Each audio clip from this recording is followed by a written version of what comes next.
Bom dia a todos. Sétima parte do livro O Homem Mais Rico da Babilônia. Vamos começar a leitura.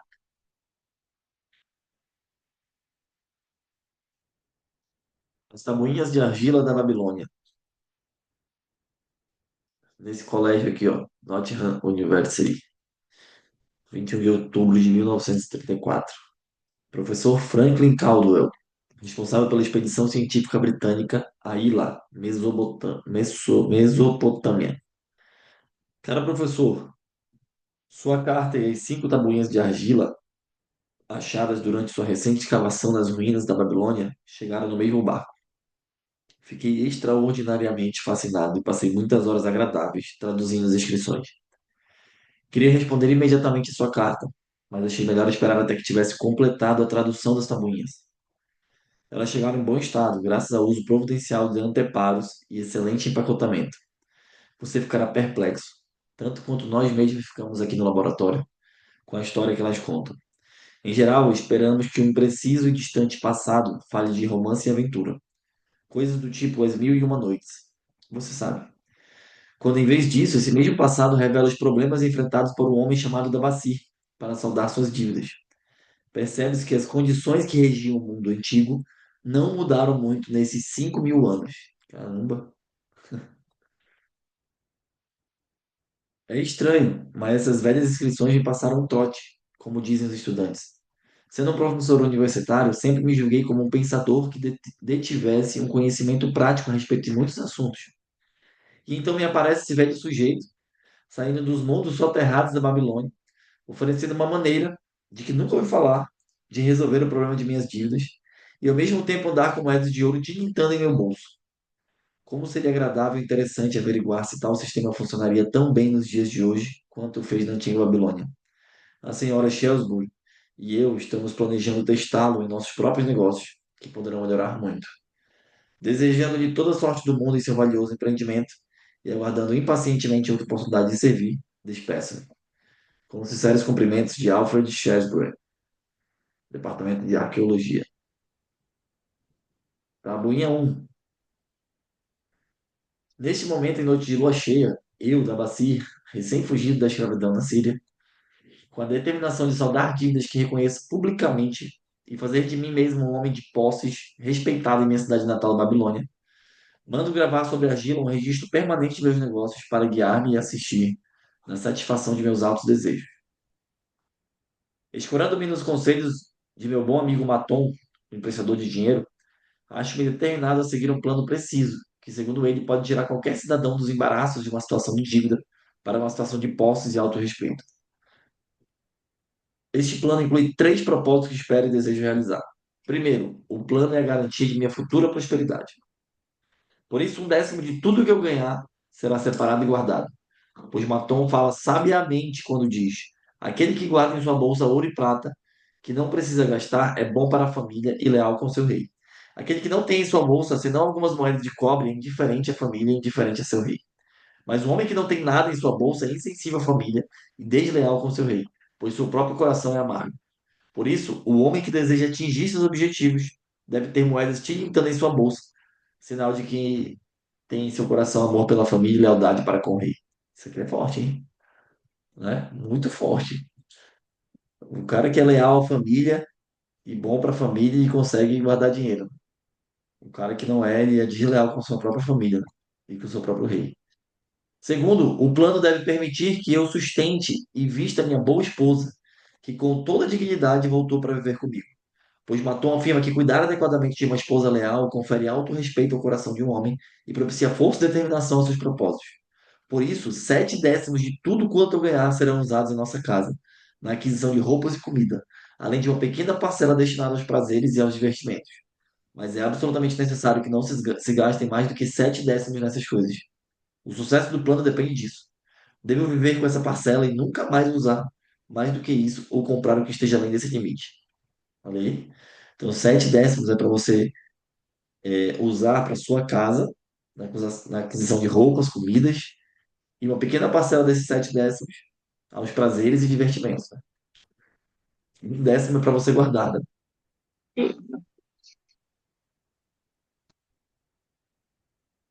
Tabuinha 2. Ele é bem insistente aqui nesse. É o livro inteiro falando que tem que guardar um décimo, tem que guardar um décimo. É o livro todo falando isso, né?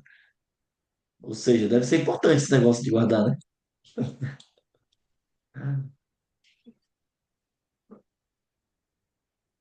O que vocês acham aí? Estou tomando meu matcha aqui. Tabuinha 2.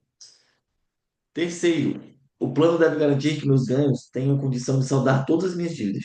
Por isso, na ocasião da lua cheia, 2/10 de tudo que eu tiver ganhado serão divididos honrada e razoavelmente entre aqueles que confiaram em mim e a quem pedi emprestado. Assim, em seu devido tempo, todas as minhas dívidas serão certamente liquidadas. Então é isso aí, ó. Dos 100% ali que ele tem de dinheiro, 70% é para as coisas da casa dele e os prazeres e divertimentos, 20% para pagar as dívidas e 10% para guardar para o seu futuro. Como um lembrete, mandei gravar na estagila o nome de todos os cidadãos a quem pedi emprestado e a honesta soma de meus débitos. Faro, o tecelão, 2 pratas e 6 de cobre. 6 de cobre. Sinjaro, fazedor de assentos, 1 de prata. Amar, meu amigo, 3 de prata, 1 de cobre. Zancar, meu amigo, 4 de prata, 7 de cobre. Ascamir, meu amigo, 1 de prata, 3 de cobre. Arenci, o ourives. Diabené, amigo de meu pai. Alcarrade, meu senhorio. Matom, emprestador de dinheiro. Birejique, o fazendeiro. Então, você está devendo, ele está devendo tudo isso aí para a galera. A tabuinha está danificada a partir daqui, não deu para decifrar. Ah, então isso aqui foi só o que deu para decifrar, né? Fora o restante. Então ele estava devendo um pouquinho, né? Tabuinha 3. Devo a esses credores um total de 119 moedas de prata e 141 moedas de cobre. Preso a tais compromissos e não vendo como pagar, em minha loucura permiti que minha esposa voltasse para o pai, enquanto eu mesmo deixava minha cidade natal, somente para encontrar desgraça e ver-me desagradadamente vendido como escravo. Agora que Matom me mostra como posso saldar minhas dívidas a partir de pequenas somas tiradas de meus próprios ganhos, percebo com clareza a grande extensão de minha loucura ao fugir das consequências provocadas por minhas extravagâncias. Aqui, ó, ele fala que ele tentou fugir, né, da cidade natal, mas ele somente encontrou desgraça e desagradadamente foi vendido como escravo, né? A parada da dívida, o lance da dívida é até algo espiritual, né? Muitos, existe muitos pastores, muitas pessoas de religião que falam isso, né? E isso está na Bíblia também. Ó, está ativando o gatilho mental. Repetir algo 1000 vezes ela se torna hábito. Exatamente, ó. Então, assim, se você tá com dívida e você mantém sua dívida, faz nada para pagar, você espiritualmente não vai estar muito legal. Não sei se você acredita ou não nisso, mas é o que eu acredito, né? Por isso visitei meus credores e expliquei-lhes que não tinha outros recursos para pagar-lhes senão minha capacidade para ganhar dinheiro e que eu tencionava destinar 2/10 de tudo que ganhasse para a amortização das dívidas, honesto e periodicamente. Não poderia desembolsar mais do que isso. Se fossem pacientes, com o tempo todas as minhas obrigações estariam integralmente resolvidas. Ou seja, ele foi lá falar com todo mundo que era credor dele e explicou, cara, 2/10 de tudo que eu ganhar, eu vou pagar minhas dívidas. E é o que eu posso fazer e a gente vai, um dia vai saldar tudo. Amar, que eu julgava ser meu melhor amigo, injuriou-me amargamente e me retirei sentindo-me realmente humilhado. Vira Jack. Opa, peraí, deixa eu botar.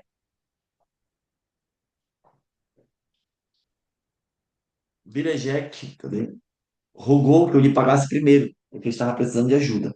Alcarrade, meu senhorio, revelou um sofrimento desagradável e garantiu que me poria em maus lençóis se eu não resolvesse logo a situação com ele. Ou seja, todo mundo quer que pague primeiro ele, né? Os demais tiveram boa vontade de aceitar minha proposta, por isso estava mais determinado como nunca a resolver tudo aquilo, convencido de que é mais fácil acertar as dívidas do que evitá-las, ainda que não tivesse podido satisfazer integralmente as necessidades e os caprichos de alguns poucos credores. Negociei imparcialmente com todos. Tabuinha 4. Outra lua cheia, outra lua cheia. Trabalhei arduamente com a cabeça em paz. Minha boa esposa tem me apoiado na intenção de pagar a meus credores. Devido à nossa sábia determinação, ganhei durante a última Entendi. lua, comprando camelos de bom fôlego e boas pernas para Nebatur, a soma de 19 moedas de prata. Dividia de acordo com o meu plano.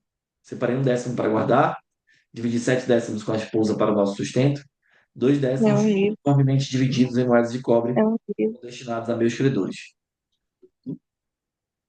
Horrível.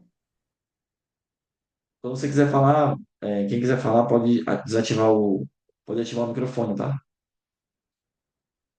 Não estive em Amar, mas deixei a parte dele com sua esposa. Brigitte ficou tão satisfeito que quis beijar minha mão. Só o velho Alcarrado continuava rabugento e disse que eu devia pagar mais rápido. Repliquei que eu só teria condições de pagar mais rápido se deixasse me preocupar com o sustento da casa de minha esposa. Todos os demais me agradeceram e elogiaram meus esforços. Por isso, ao final de uma lua, meu endividamento foi reduzido a quase 4 moedas de prata. E já tenho quase 2 moedas de prata guardadas que ninguém pode reivindicar. Meu coração se acha mais leve, coisa que há muito não experimentava. De novo, o plenilúnio. Trabalhei duro, mas com pouco sucesso. Vendi apenas alguns camelos. Meus ganhos não foram além de 11 moedas de prata. Entretanto, minha boa esposa e eu continuamos fechados com o plano. Ainda que não tenhamos comprado roupa alguma, limitando-nos, inclusive, a uma alimentação frugal. Ainda dessa vez, separei para guardar um décimo das 11 moedas e 7 décimos para as despesas. Fiquei surpreso quando a Mar louvou meu pagamento, ainda que pequeno. Bigerec comportou-se do mesmo modo. Alcarrage encolorizou-se, mas quando viu que podia ficar sem sua parcela, se não aceitasse, concordou comigo. Os demais, como sempre, não fizeram quaisquer restrições. Mais uma vez, a lua cheia toma conta do céu, e me sinto extremamente feliz. Topei com um magnífico rebanho de camelos e comprei alguns bens saudáveis, tendo conseguido ganhar 42 moedas de prata. Esta lua, minha esposa e eu compramos sandálias e roupas, de que estávamos bem necessitados. Além disso, fizemos boas ceias, acompanhados inclusive de aves. Paguei aos credores mais de 8 moedas de prata. Dessa vez nem Alcarrade protestou. Grande é o plano, pois ele tem nos tirado do endividamento e propicia-nos a possibilidade de guardar o que nos pertence de direito. Já se passaram 3 luas cheias desde que fiz meu último entalhe na argila. Em cada uma delas, paguei a mim mesmo um décimo de tudo quanto consegui com o meu trabalho. E durante esse mesmo tempo, minha boa esposa e eu vivemos sempre com 7 décimos separados. Ainda que às vezes isso tivesse mostrado mais difícil. E paguei regularmente a meus credores os 2 décimos destinados a eles. Minhas economias somam agora 21 moedas de prata. Isso faz com que eu sinta a cabeça no lugar e me deixe orgulhoso por poder caminhar entre meus amigos. Minha esposa cuida muito bem de nossa casa e se veste com decoro e elegância. Sentimos-nos felizes por estarmos juntos. O plano de um valor indizível, além de ter feito um ex-escravo um honrado cidadão. Todo mundo tem jeito, até o escravo que devia mais de 200 moedas, né?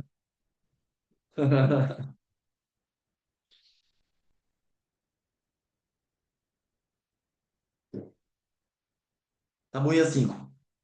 Veio de novo a lua cheia e percebo que já faz um bom tempo que comecei a entalhar argila. Na verdade, 12 luas vieram e se foram. Mas hoje, especialmente, não negligenciarei meu registro, pois acabo de pagar a última de minhas dívidas. Hoje é o dia que minha boa esposa e meu agradecido ser comemoram com um grande banquete o fato de nossa determinação ter chegado a bom termo. Aconteceram tantas coisas em minha última visita aos credores que ainda me lembrarei disso por muito tempo. Amar rogou-me que lhe perdoasse por suas palavras duras e disse que eu era, entre todos os demais, a pessoa que mais desejava para seu amigo. O velho Alcarrage não é assim tão mal, apesar de tudo, pois me disse. Antes você era um pedaço de argila mole que todo mundo podia apertar e modelar, mas agora é uma peça de bronze, capaz de enfrentar uma espada. Se em algum momento precisar de ouro ou de prata, procure-me. E ele não é o único que me tem em alta conta. Muitos outros dirigem-se a mim com respeito. Minha boa esposa fita-me como um brilho nos olhos que me leva a ter confiança em mim mesmo. Esse é o plano que me proporcionou sucesso. Ele me capacitou a pagar todas as minhas dívidas e conservar minha bolsa repleta de ouro e prata. Recomendo a todos que desejam êxito, pois se fez com um ex-escravo tivesse condição de pagar suas dívidas, não ajudaria qualquer outro ser humano que buscasse a independência? E ainda continuo a utilizá-lo, pois estou convencido de que poderei estar entre os homens mais ricos do mundo. Caramba. De novo, uma carta para o Nottingham University, dia 7 de novembro de 1936. Professor Franklin Cowley, responsável pela expedição científica britânica à Ilha, Mesopotâmia. Caro professor, se em suas futuras escavações nas minas da Babilônia encontrar o fantasma de um antigo habitante, um velho negociante de camelos chamado Dabassi, faça-me um favor. Diga-lhe o que ele andou gravando nessas tabuinhas de argila há tanto tempo renderam-lhe os votos de gratidão de um casal de professores universitários aqui na Inglaterra. Você provavelmente se lembra de minhas palavras na carta de outubro de 34, quando lhe disse que a senhora Shrewsbury e eu iríamos tentar pôr em prática o plano de Tabassi. ou seja, amortizando nossas dívidas e ao mesmo tempo guardando parte do dinheiro. Você já deve ter adivinhado, ainda que tivéssemos nos limitado ao círculo de nossos amigos, nossas desesperadoras dificuldades. Vínhamos há anos sendo espantosamente humilhados por um grupo de velhas dívidas e morríamos de preocupação com medo de alguns credores pudessem armar um escândalo que nos forçaria a sair da universidade. Nós pagávamos e pagávamos cada centavo que podíamos espremer de nossa renda, já por si muito aquém do suficiente para nossas próprias despesas. Por outro lado, éramos obrigados a fazer todas as nossas compras onde tivéssemos crédito em médio e longo prazos, sem termos condições, em vista disso, de reclamar contra os preços. Isso evoluiu para um desses círculos viciosos em que as coisas, em vez de melhorar, pioram. Nossos esforços eram improfícuos. Não podíamos mudar para uma casa mais em conta porque devíamos ao senhorio. Não víamos luz alguma no fim do túnel. E de repente nos aparece esse seu conhecido, o velho negociante de camelos da Babilônia, com um plano inteiramente ajustado ao nosso caso, convidando-nos jovialmente a seguir o sistema que ele mesmo utilizou em seu próprio tempo. Fizemos uma lista de todos os nossos débitos, saí com ela e mostrei a cada um dos nossos credores. Expliquei-lhes como era humanamente impossível pagar do jeito que as coisas iam. Eles mesmos podiam perceber isso de imediato pelas quantias. Ponderei que o único modo de pagar-lhes integralmente seria separar todo mês 20% de minha renda e fazer um rateio entre os credores, o que me permitiria liquidar a dívida no mínimo dentro de 2 anos. E que nesse meio tempo teríamos uma espécie de livro-razão e daríamos prioridade a eles em nossas compras. Eles ficaram realmente satisfeitos. Nosso verdureiro, um velhinho esperto, como que interpretou a ideia de uma maneira que ajudou a convencê-los demais. Se você pagar por tudo que compra e pagar apenas uma parte do que deve, será ainda melhor, pois você não vai liquidar seu débito em menos de 3 anos. Finalmente, formulei um acordo por escrito com o nome de todos, determinando que eles estariam proibidos de nos molestar enquanto os 20% de nossa renda estivesse sendo pagos em dia. Minha mulher e eu começamos então a criar um esquema que nos permitisse viver com 70%. Estávamos resolvidos a poupar 10%. O pensamento da prata e até do ouro tilintando era realmente mais sedutor. Essa mudança em nosso cotidiano era uma aventura. Divertíamos, divertíamos-nos com a ideia de viver confortavelmente com os 70% restantes. Começamos com o aluguel e conseguimos uma bela redução. Depois pusemos sob suspeita as marcas prediletas do que consumíamos. E foi uma agradável surpresa descobrir como frequentemente podemos comprar artigos de qualidade superior a um preço mais em conta. Para encurtar a história, não foi nada difícil tomar essas resoluções. Levávamos o plano adiante com muita alegria ainda por cima. Que alívio ter arrumado nossos negócios de tal modo que por muito tempo não fomos mais perseguidos pelas dívidas do passado. Não devo deixar, entretanto, de contar-lhe sobre esses 10% que tínhamos resolvido poupar. Conseguimos fazê-lo por algum tempo. Não ria antes da hora. Essa é a parte divertida. É realmente engraçado começar a acumular dinheiro que você não quer gastar. Há mais prazer em ver aumentar uma reserva de dinheiro supostamente excedente do que poderia haver gastando. Depois de ter poupado até onde achamos necessário, encontramos um emprego mais lucrativo para nossas economias. Fizemos um investimento em que pudéssemos pagar esses 10% todo mês. Isso provou ser o aspecto mais satisfatório de nossa regeneração. É a primeira coisa que pagamos já descontada em folha. Isso aqui eu converso com o Leonan às vezes e a gente fala sobre isso. Quanto é prazeroso a gente ver nossa reserva crescendo. É viciante, né? Há uma grande sensação de segurança em saber que o nosso investimento cresce de maneira estável. Enquanto isso, meus dias de aula tornaram-se mais bem remunerados. Algo suficiente para nos sustentar daqui por diante. Tudo isso a partir do mesmo velho cheque. Difícil de acreditar, mas absolutamente verdadeiro. Todas as nossas dívidas sendo gradualmente pagas, nossos investimentos crescendo ao mesmo tempo. Além disso, vivíamos financeiramente falando muito melhor do que antes. Quem acreditaria haver uma diferença de tal monta em termos de resultado entre seguir um plano financeiro e simplesmente deixar-se levar pela corrente? No final do próximo ano, quando todos os nossos velhos débitos já não existirão, teremos condição de aumentar o valor dos nossos investimentos, além de uma quantia extra para viajar. Estamos determinados a nunca mais permitir que nossas despesas mensais ultrapassem 70% dos nossos vencimentos. Agora você pode entender do que gostaríamos de estender nossos agradecimentos pessoais a esse velho cara cujo plano salvou-nos do que era o nosso inferno da terra. Ele sabia, ele passou por tudo isso. Ele queria beneficiar os outros a partir de suas próprias amargas experiências. Foi por isso que levou tediosas horas gravando sua mensagem na argila. Ele tinha uma mensagem verdadeira para companheiros no sofrimento. Uma mensagem tão importante que depois de 5.000 anos ergueu-se das ruínas da Babilônia. Não menos verdadeira ou menos vital do que no dia em que foi enterrado. Com os sinceros cumprimentos de Alfred Chesney, Departamento de Arqueologia. Gente, e aí, o que vocês acharam desse trecho do livro aí? Este sim é um vício considerado bom, exatamente, né? Porque tem hábitos bons e ruins, né? Vícios bons e ruins.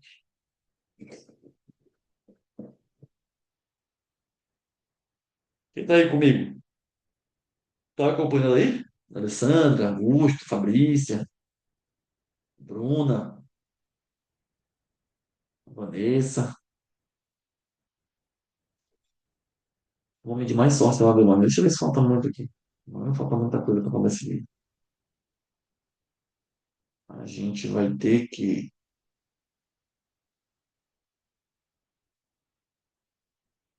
A gente vai precisar.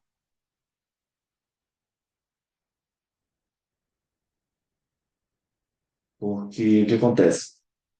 Hoje é o último dia de janeiro, né? Só que a gente, em janeiro teve dois. Teve uma semana que a gente não fez, então dois episódios que a gente não fez, né? E aí, a gente vai ter que entrar em fevereiro aqui. Talvez mais 2 semanas. Vamos lá, mais 2 semanas não, mais 2 dias. Mais uma semana. O homem de mais sorte da Babilônia. À frente de sua caravana vem orgulhosamente montado Nada, o mais importante comerciante da Babilônia. Ele gosta de roupas finas, está usando uma túnica elegante e cara. Gosta de animais de classe e está montando seu vigoroso garanhão árabe. Quem quer que, o con- quem quer que contemplasse dificilmente adivinharia sua avançada idade. E certamente ninguém teria suspeitado de que por dentro ele se achava bastante preocupado. A viagem deste Damasco é longa e não tem conta as adversidades do deserto. Ele não pensava nelas. As tribos árabes são ferozes e ávidas por pilhar caravanas ricas. Ele não as temia, pois seus muitos guardas montados eram uma segura proteção. O que o enchia de inquietação era o jovem ao seu lado, que estava trazendo de Damasco.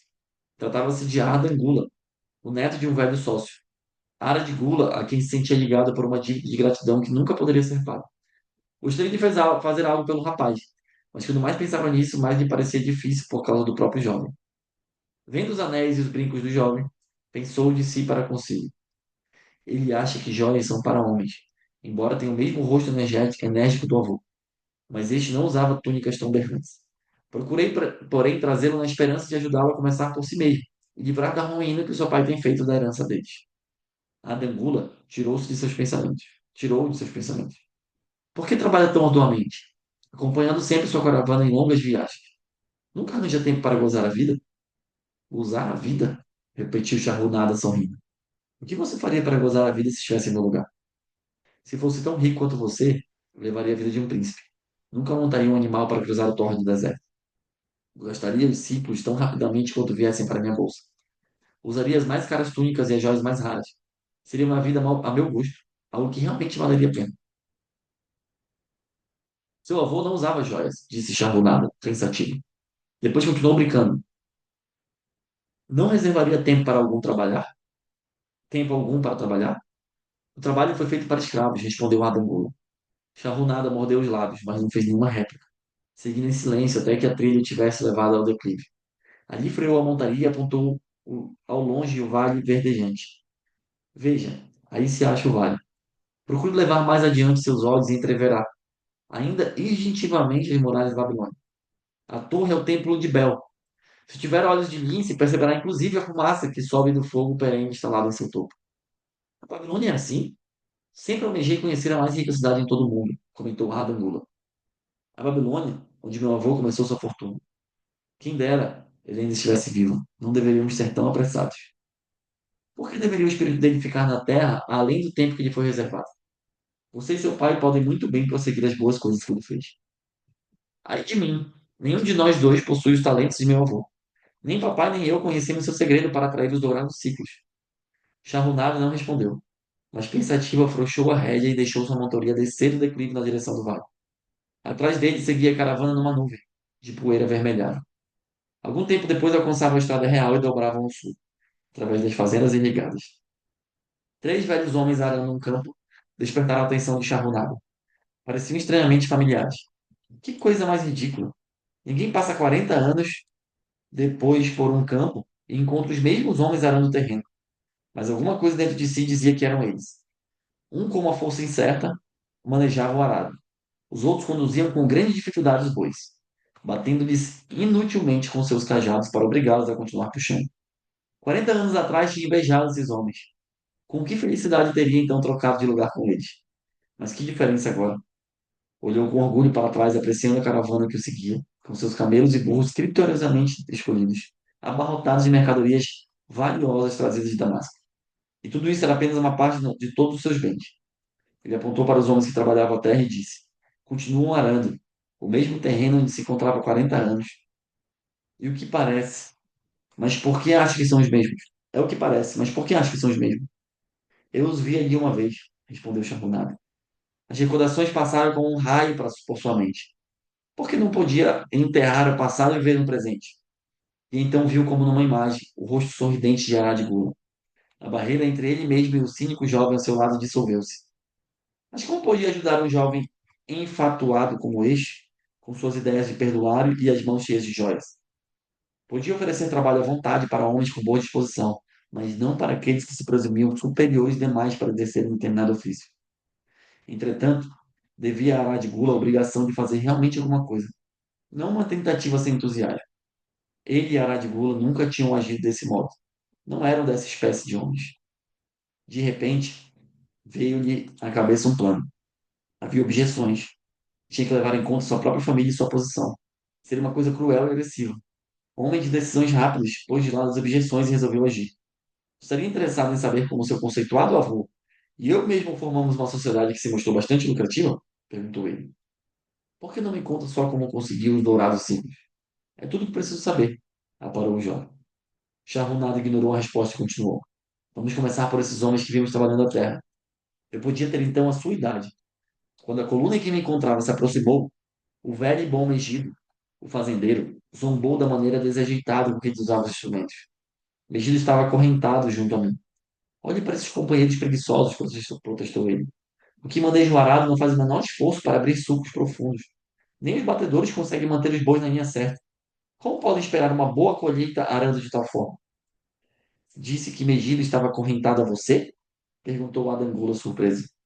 Sim, com as argolas de bronze em volta do pescoço, e um pedaço de pesada corrente entre nós. A seu lado achava-se Zabado, ladrão de ovelhas. Tinham conhecido em Arrum. No final, via um homem a quem chamávamos de pirata, pois não nos dissera seu nome. Pensamos tratar-se de um marujo, porque trazia no peito uma tatuagem de serpentes entrelaçadas à moda do mar. A coluna era assim constituída para que os homens andassem de quatro em quatro. Você estava acorrentado como um escravo? Perguntou Adangula sem acreditar. Seu avô não lhe contou que eu já fui um escravo? Ele sempre falou sobre você, mas nunca insinuou nada a respeito. Ele era um homem a quem se podia confiar, os mais íntimos segredos. Creio que também posso confiar em você, não é mesmo? Nada olhou diretamente nos olhos. Você pode contar com meu silêncio, mas estou perplexo. Conte-me como chegou a ser um escravo. Nada deu de ombros. Qualquer homem pode acordar numa bela manhã como um escravo. Foi uma casa de jogo e o excesso de bebida que me trouxeram tal desgraça. Fui vítima das imprudências de meu irmão. Numa briga, ele matou seu amigo de copa. Meu pai me entregou a viúva, desesperado para proteger meu irmão contra o braço da lei. Como depois ele não tivesse conseguido dinheiro suficiente para libertar-me, a mulher raivosa me vendeu para um mercador de escravos. Que vergonha e injustiça, protestou Radambulo. Mas diga-me, como conseguiu ganhar a liberdade? Calma, chegaremos lá. Ouça a primeira história. Quando passamos esses homens que estavam trabalhando a terra, zombaram de nós. Um deles tirou o chapéu rasgado da cabeça e fez uma mesura, quase gritando: Bem-vindos à Babilônia, hóspedes do rei. Eles os esperam nas muralhas da cidade, onde o banquete é farto. Tijolos de lama e sopas de cebola. E todos eles riram ruidosamente. Pirata encolerizou-se e xingou-os. O que querem dizer com isso? Que o rei nos espera nas muralhas? Perguntei-lhe. Que vamos para as muralhas da cidade carregar tijolos, até que nossas costas se quebrem. Talvez eles o surrem até a morte antes que os próprios tijolos acabem com você. Mas eu não deixarei que me batam. Eu os matarei. Megido tomou a palavra. Não faz sentido para mim a ideia de amos batendo em escravos diligentes, dispostos ao trabalho até a morte. Os amos gostam de bons escravos e tratam-nos bem. Quem quer trabalhar pesado? Comentou Zabada. Esses homens aí curvados ao arado são sujeitinhos espertos. Não estão quebrando as próprias costas. Só fazem de conta que estão dando duro. Você não prospera usando de malandragem, protestou Megido. Se conseguir lavrar um hectare, terá sido um bom dia de trabalho. E o homem reconhece isso. Mas se lavrar apenas a metade, isso prova que fez corpo mole no serviço. Eu não faço hora. Gosto de trabalhar e gosto de fazer um bom trabalho, pois o trabalho é o melhor amigo que já conheci. Ele me deu todas as boas coisas que eu já tive. Minha fazenda, meu gado leiteiro, minhas colheitas, tudo. Vejam só quem fala. E onde estão essas coisas boas agora? Zombou Zabada. Imagino ser muito melhor continuar vivo e arranjar-se sem trabalho. Veja meu exemplo. Se formos vendidos para perder o couro nas muralhas, serei destinado ao transporte de sacos d'água ou algum outro trabalho fácil. Enquanto você, que gosta de pegar no pesado, estará quebrando as costas de tanto carregar tijolos. Com um riso idiota, ficou em silêncio de novo. O terror apoderou-se de mim daquela noite. Não pude conciliar o sono. Aproximei-se da corrente mestre quando os outros dormiam. Atraí a atenção de Godoso, que era o primeiro a ficar de vigia. Ele era um daqueles bandidos árabes, espécie de tratante, que além de roubar o dinheiro da vítima, não hesita igualmente em cortar-lhe a garganta. Diga-me, Godoso, sussurrei quando chegarmos à Babilônia. Seremos vendidos para trabalhar nas muralhas? Por que quer saber? Perguntou ele cautelosamente. Mas não está vendo logo? Insisti. Sou jovem, quero viver. Não quero trabalhar nem ser espancado até a morte nas muralhas. Tem alguma chance de encontrar um bom homem? Ele sussurrou de volta. Vou lhe contar uma coisa. Você é um bom camarada. Não perturba Godoso. Estive muitas vezes no mercado de escravos. Agora ouça. Quando os compradores aparecerem, diga-lhes que é um bom trabalhador e que gosta de trabalhar muito para um bom ano. Faça com que eles queiram comprá-lo. Do contrário, já no outro dia estará carregando tijolos, dando um duro dos diabos. Depois que ele afastou, deitei-me na areia quente, olhando as estrelas e pensando em trabalho. Megido Teimara, que este era seu melhor amigo. Muito me surpreenderia se eu também viesse a ter a mesma opinião. Certamente teria, se o trabalho me livrasse de tudo aquilo. Quando Megido acordou, contei-lhe baixinho minhas boas novas. Era nosso único raio de esperança, quando nos pusemos em marcha para Babilônia. No final da tarde, aproximando-nos das muralhas, e pudemos ver as fileiras de homens, como formigas negras, subindo e descendo ladeiras íngremes. De mais perto ainda, ficamos impressionados com os milhares de homens trabalhando. Alguns estavam cavando no fosso, outros confundiam-se com a sujeira dos tijolos de lama. O maior número carregava os tijolos em imensos cestos através de trilhas escorpadas até os pedreiros. Inspetores praguejavam contra os retardatários e desciam o chicote de couro de boi das costas daqueles que não conseguiam ficar em linha. Víamos os pobres companheiros vacilarem, esgotados, e caírem sob o peso de seus cestos, incapazes de tornarem a levantar-se. Se a chicotada alcançava-lhes os pés, eles eram arrasados para o lado dos caminhos e deixados ali, contorcendo-se de dor. Logo seriam dragados para baixo, a fim de juntar-se a outros corpos jogados ao lado da estrada, esperando uma sepultura ímpia. Quando vi o pavoroso espetáculo, tremi da cabeça aos pés. Então era isso que esperava o filho de meu pai se não fosse vendido no mercado? Godoso tinha falado com razão. Fomos conduzidos através dos portões da cidade até a prisão dos escravos, e na manhã seguinte levados para a praça do mercado. Ali o resto dos homens achava-se petrificado de medo, e só o chicote de nosso guarda, pôde convencê-los a adiantar-se para serem examinados pelos compradores. Megido e eu mesmo falávamos avidamente com qualquer homem a quem se nos permita dirigirmos. O negociante de escravos chamou os soldados da guarda real, que algemaram o pirata e brutalmente o açoitaram quando ele protestou. Assim que o carregaram dali, senti uma grande pena dele. Megido percebeu que logo seríamos separados. Quando nenhum comprador se achava por perto, ele me falava com veemência para deixar marcado em minha mente como o trabalho seria valioso para mim no futuro. Alguns homens o odeiam, fazem dele um inimigo. É melhor tratá-lo como um amigo, aprender a gostar dele. Não se preocupe com o que seja árvore. Se pensar nisso como uma casa que você constrói, então quem se importa que as viagens sejam pesadas? Ou que se ache distante o lugar onde tem que apanhar água para o estuque? Prometa-me, rapaz, que se tiver um amo, vai trabalhar para ele o mais arduamente que puder. Se ele não apreciar tudo quanto você faz, não se preocupe. Lembre-se, o trabalho bem feito traz satisfação a quem quer que o tenha realizado e torna o homem melhor. Ele se calou quando o fazendeiro troncudo aproximou-se do cercado e nos olhou como quem examina uma mercadoria. O trabalho dignifica o homem, né? Megido interrogou-o sobre sua fazenda e colheitas, logo convencendo o homem de que seria de grande utilidade para ele. Depois de uma violenta negociação com o vendedor de escravos, o fazendeiro tirou de sob a túnica uma gorda bolsa, e logo Megido seguia o novo homem, saindo do campo de minha visão. Alguns outros homens foram vendidos durante a manhã. Ao meio-dia, Godoso confiou-me que o vendedor estava impaciente, que não ficaria ali mais de uma noite. Antes, transferiria todos os que tivessem restado, ao pôr do sol, ao comprador do rei. Eu estava ficando desesperado, como um homem gordo de aparência afável. Aproximou-se de onde nos encontrávamos e perguntou se havia ali entre nós algum padeiro. Cheguei para perto dele dizendo: por que deveria um bom padeiro como você procurar outro padeiro de talentos inferiores? Não seria mais fácil ensinar a um homem decidido como eu os seus preciosos talentos? Olhe para mim, sou jovem, forte e amante do trabalho. Dê-me uma chance e farei o impossível para ganhar ouro e prata para o seu bolso. Ele ficou impressionado com minha boa disposição e começou a negociar com o vendedor, que não tinha reparado em mim desde que me comprar, mas que agora gabava com eloquência minhas habilidades, saúde e boa constituição. Senti-me como um boi gordo sendo vendido a um açougueiro. Por fim, para minha alegria, o negócio foi fechado. Saí dali seguindo meu novo mestre, achando que era o homem de mais sorte da Babilônia. O novo lar era muito a meu gosto. Nananaide, meu amo, ensinou-me a moer a cevada da pedra redonda que ficava no pátio e por acender a lenha no forno e a reduzir um pó finíssimo a farinha de gergelim para os bolinhos de mel. Eu tinha um leito no barracão onde eram guardados os cereais. Uma velha escrava que servia como governanta. Swat. Alimentava-me convenientemente e estava satisfeito com minha boa vontade em ajudá-la nas tarefas mais duras. Ali estava a chance muito esperada de mostrar-me útil ao meu amo, e quisessem os deuses encontrar um meio para ganhar a liberdade. Pedi a Nanaide que me ensinasse a fazer a massa do pão e assá-lo. Foi o que ele fez, muito animado com o meu interesse. Mais tarde, quando já dominava esse terreno, aprendi a preparar e assar os bolinhos de mel. A possibilidade de ócio encantou meu dom, mas Swati balançava a cabeça desaprovando. Não trabalhar é uma coisa ruim para qualquer homem, declarou ela. Achei que já era tempo de pensar numa maneira de começar a obter dinheiro para comprar minha liberdade.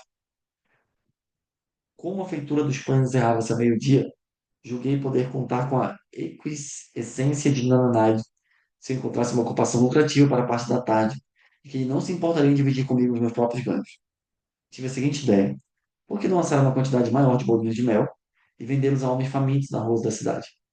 Apresentei o plano para Nanide, dizendo-lhe: se eu puder usar minhas tardes, depois que os pães estiverem assados, a fim de ganhar dinheiro para você, não lhe bastará senão dividir os ganhos comigo, para que eu possa ter o meu próprio dinheiro e gastá-lo com essas coisas que todo homem deseja e precisa?